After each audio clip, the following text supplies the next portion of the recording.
All right. All right, guys, welcome to this video. Stephen Howell here, and today we have a cool topic for you guys and a very, very special guest, my good friend Blair Howell. We've recently connected, and I've just been blown away by some of the stuff that Blair is doing. And so we're going to bring you some cool topics today. So Blair is an investor in the North Carolina market, and I will let him kind of share his story here.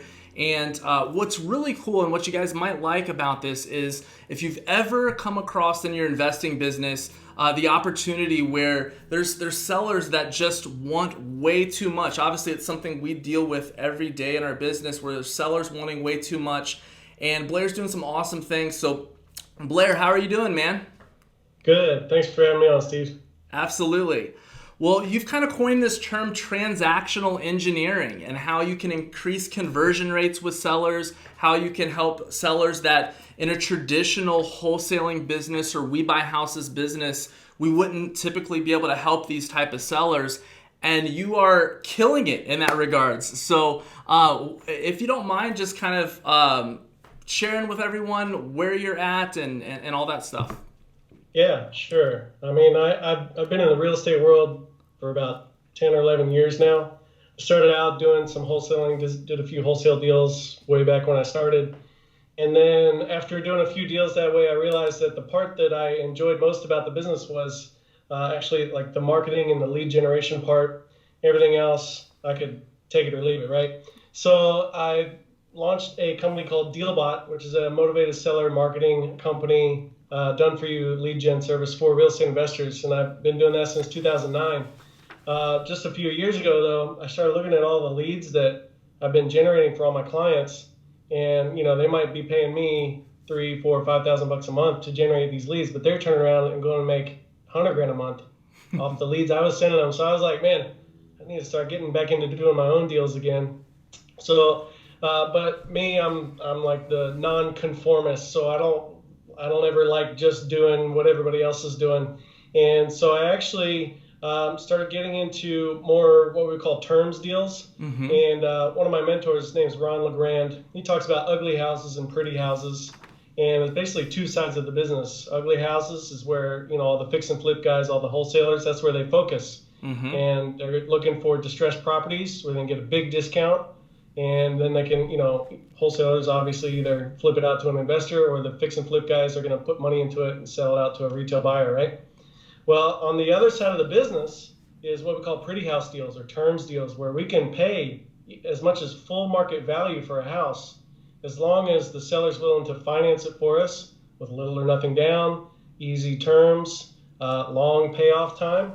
And what that allows us to do now is instead of focusing on the 5% of the market that is like ugly distressed houses where every other investor is like, focused on that 5% of the market, we're over here in the 95% of the market that most investors, probably 95% of them, aren't even looking at. Mm-hmm. Because they're full retail price. They don't know what to do with the leads when let's say the seller has a house worth 200 and they owe 180 on it. No wholesaler is going to be able to do anything with it, mm-hmm. or especially a fix and flip guy. You know what I mean? So what that allows us to do then is basically double our conversion rate. So off the same leads we were generating and just looking at ugly house deals, now we're basically do twice as many deals out of the same number of leads.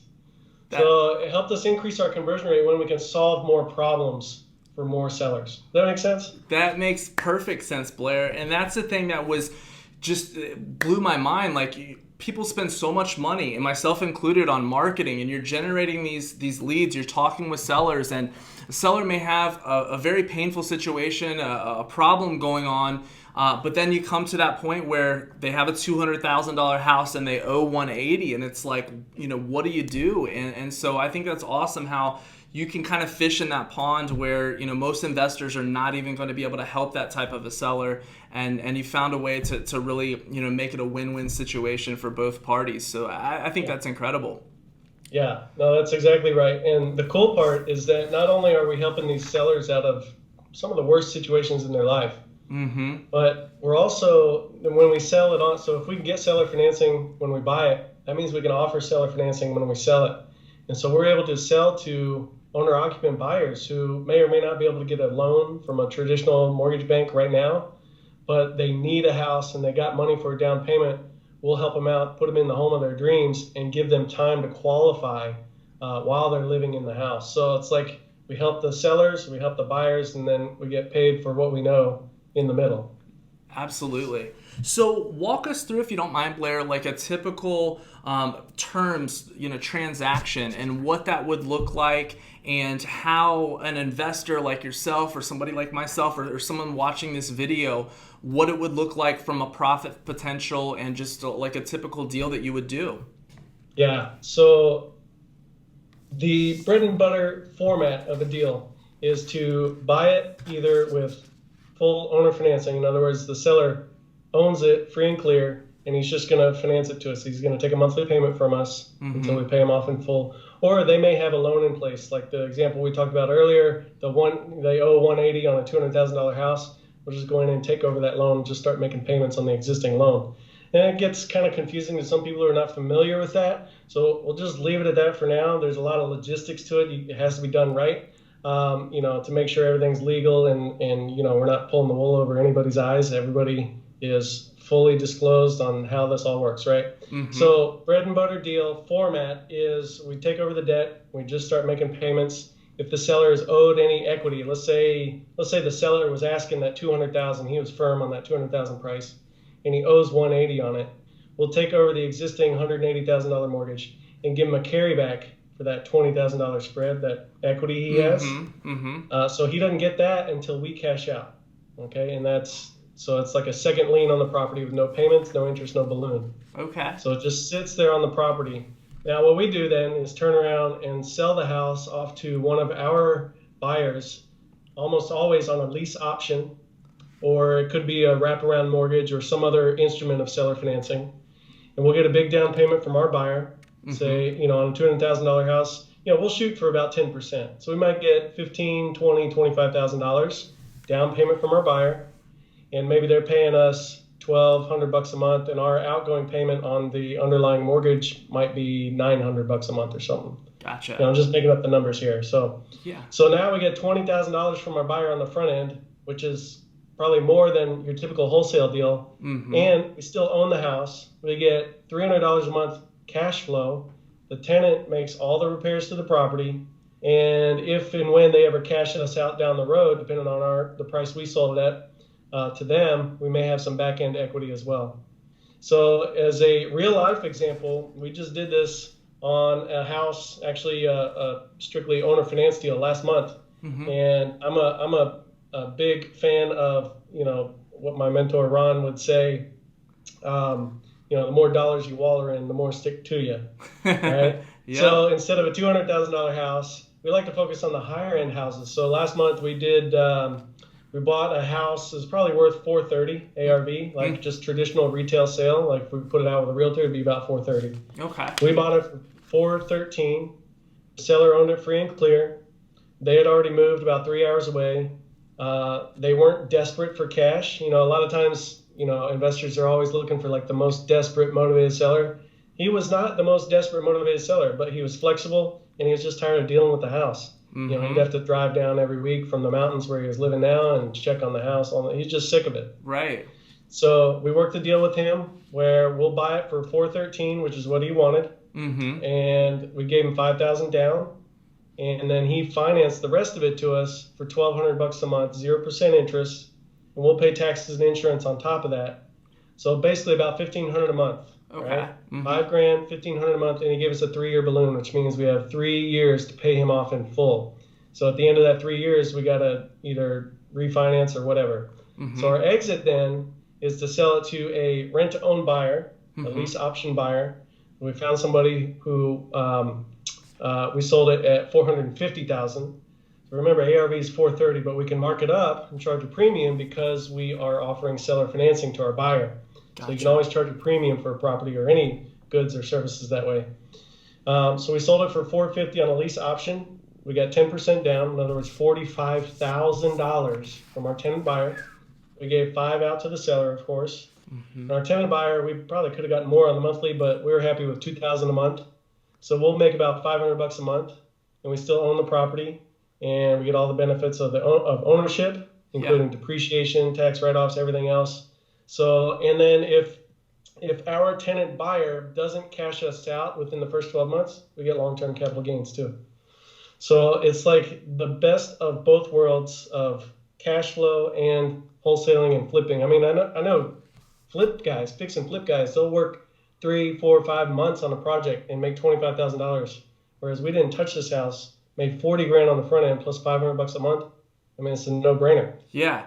I mean, and it's dealing with a house that is a higher end house with somebody that, you know, doesn't have the typical distress, although there is motivation there, just a different type of motivation. And you're making cash now, cash monthly, and then potential cash later with tax benefits. I mean, that's the appealing part to me. And it's like, you know, in this house business, it's about solving people's problems. And I think, you know, the cool part here, Blair, that you've like really, you know, kind of like build a system around is being able to add this extra skill to your tool belt to be able to solve sellers' problems in different ways. And I think that's just like such a great thing to add to the repertoire. So yeah, killer. Yeah, and you know, one thing that has helped me, that my mentor Ron has taught me, is that he says the secret to this business is being able to take any situation, any seller situation that comes your way, and knowing how to turn that into profit and solve their problem. And obviously, we have to be solving their problem, otherwise they're not going to do the deal with us, right? Yeah. So that's the same for ugly house, pretty house, whatever. As long as we're solving their problem, we get paid handsomely for what we know, not what we do, right? I haven't been to any of our houses in at least a year and a half. I've got acquisitions people that do all that. So, you know, we talk about the house business, and that's the way I refer to it as well. But really, it's like we're not even flipping houses, we're flipping financing. You know what I mean? When we do these terms deals. So if we got, you know, we put financing in place, like on that example deal, or take over existing financing, and we sell it out to another buyer who needs financing from us. So it's like we're just moving paper around, you know. That's awesome. And so, guys, I meant to say this at the beginning, but definitely feel free in the link below. If any of this is resonating with you at all, definitely be sure to connect with Blair. I have included the link to a free webinar that he has that kind of goes into a lot more details about this. I myself have been on it. It's absolutely killer. So definitely want to mention that you can check out Blair's stuff below. So Blair, tell us about like where you're located in the country, what market you're in, what are you doing this as kind of a one-man show? You mentioned about possibly having some team members there. What does that all look like for you? Yeah, so I live in Mooresville, North Carolina, which is on the lake up here just north of Charlotte. And we buy houses in Charlotte, North Carolina, and Winston-Salem, North Carolina. I happen to live about halfway between those two cities. So I've got an acquisitions person, one in each city, and then I have a full-time virtual assistant over in the Philippines. And we were just talking the other day, we need to take a team vacation over to the Philippines. Yeah. And go visit him, take him down to the beach, you know, and just hang out, whatever, you know. But maybe next summer, I don't know. But yeah, so it's the 3 team members plus me, so it's the 4 of us. And, you know, honestly, at this point, I've got the right people on the bus in the right seat on the bus, you know, as Jim Collins and Good to Great might talk about. Yeah. But I've got it to the point where, you know, it just oversee the whole operation, right? And the team does all the legwork in terms of, you know, pre-screening the seller leads, doing the deals and everything else. And all I have to do then is make sure the trains are running on time. You know what I mean? Make sure all the systems are still working. Jump in, dive in, if and when something breaks, and then provide guidance and support and you know, encouragement to my team when they're struggling with, you know, questions like, what do I do in this situation? And I coach them through that, and I want to empower them as much as possible so they can make their own decisions in the business, so that I don't have to do all that. You know what I mean? So as the business owner, then I can take a higher level view and focus on, okay, how do we get more leads into the business? Now that I know the lead conversion machine is up and running, now all I got to go out and do is figure out how to get more leads, more dirt to drop into the top of the machine, and gold drops out the bottom. You know what I mean? Absolutely. So what was that process as far as getting this team in place that you have now? Did that come together rather quickly? Was that just this long, like, monster of a thing that took a while to kind of get the right people in place? Or just for the for those out there who are kind of building their team members right now, or any words of wisdom I guess you would share for people who are kind of in that journey, like, well, maybe I need to pick up a virtual assistant, or hire an acquisitions manager. Yeah. So in terms of how long it takes, it always takes longer than you want it to find the right people, and like get them trained up. But like, me personally, looking back, it's like, man, that it seems like it didn't take any time at all. You know how hindsight, and it feels like everything is just flying by. But when you're in the middle of it, it's like, it's so frustrating sometimes. So, I mean, I mentioned I did a few wholesale deals a long time ago, did my marketing company, and then just a few years ago started getting back into doing my own deals. And after I did my first deal back in the game and did my first terms deal, I was like, all right, I've got this figured out, time to delegate it. So I went out and hired an executive assistant to start handling all the minutia, all the little, there's like a million little things that have to happen to make a deal work, right? And so I hired somebody to do that, and then I realized she was, way better than just doing all that admin work. She was on the ball, right? So I started having her doing the phone calls with the sellers, and then I started having her do the appointments with the sellers, and then I went on vacation, and she signed up 2 deals while I was gone. I'm like, why have I been trying to do this all myself? I ought to just find somebody who's really good at it, even better than I am. And now she's done more deals than I have. That's incredible. You know what I mean? Yeah. And she loves her job, and it was like, just, I don't know. So, but, to answer another part of your question, I went through 2 assistants before I found her. I went through a couple duds. And, it's frustrating because you realize, okay, I got the wrong person here. And you're always like, man, is this the wrong person, or do I need to just give her more time, or him or her more time? And one thing I found is that, you asked about like words of wisdom in terms of hiring and that sort of thing. What has made a big difference for me in my business is realizing that the grass isn't always greener on the other side, right? It's greener where you water it. And so there were several times when I wanted to get rid of my acquisitionist, the one I have now, and I would get so frustrated, like she just, would make a mistake like we all do. Everybody makes mistakes. Absolutely.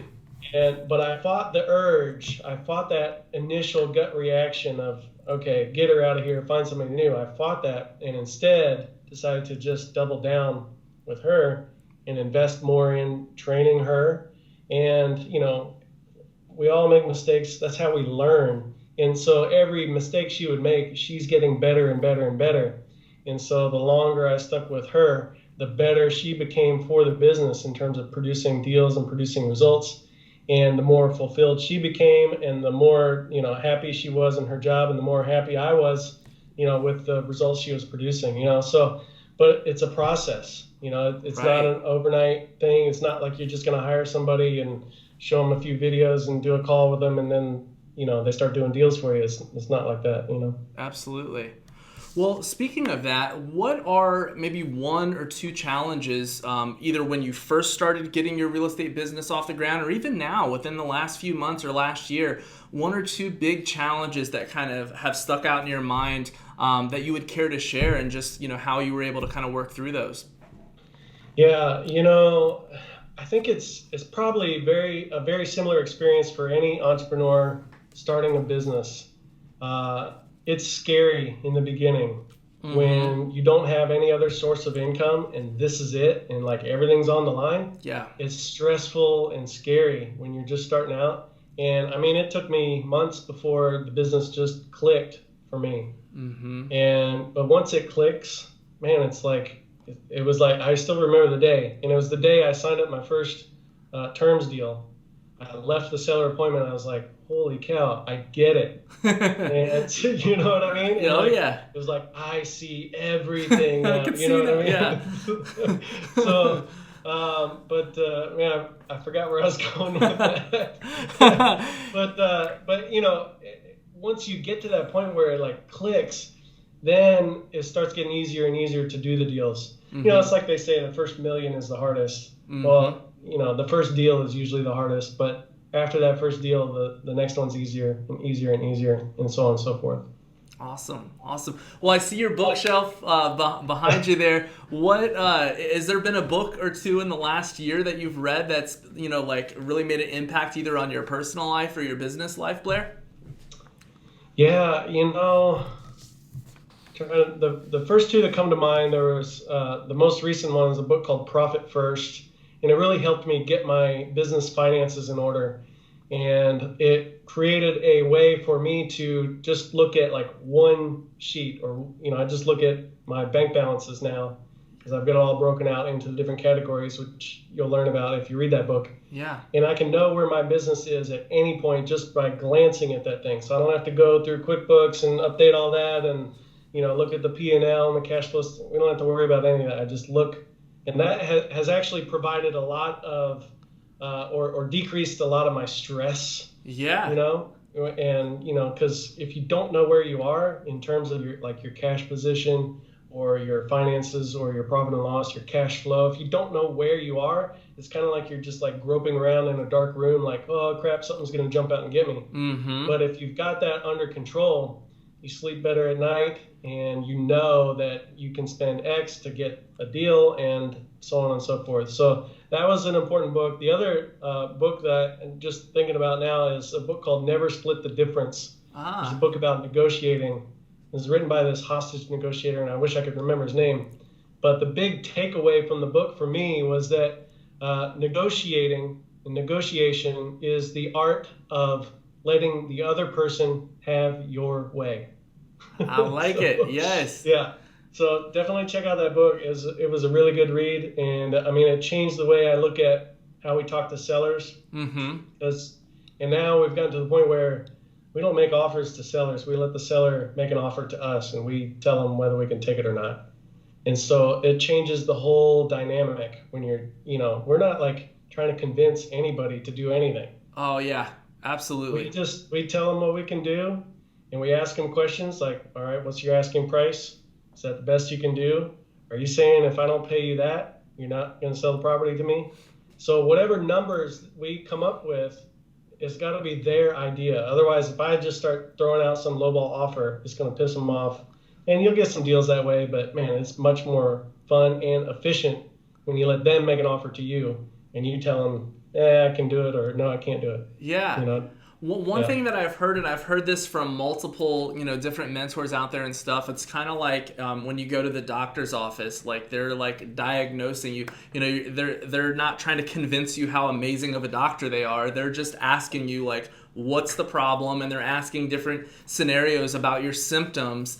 And then they're presenting, a solution to that and stuff like that. And so I think that's so powerful when you're talking with sellers, like you said, just the questions and figuring out like what truly is their problem, and then, clarifying. So I've heard really good things about the book, but now I'm going to go to Amazon after this and get that ordered. So yeah, man, do it. It's good. It's a good read too. Like he tells a lot of like exciting stories from his hostage negotiations. It's fun.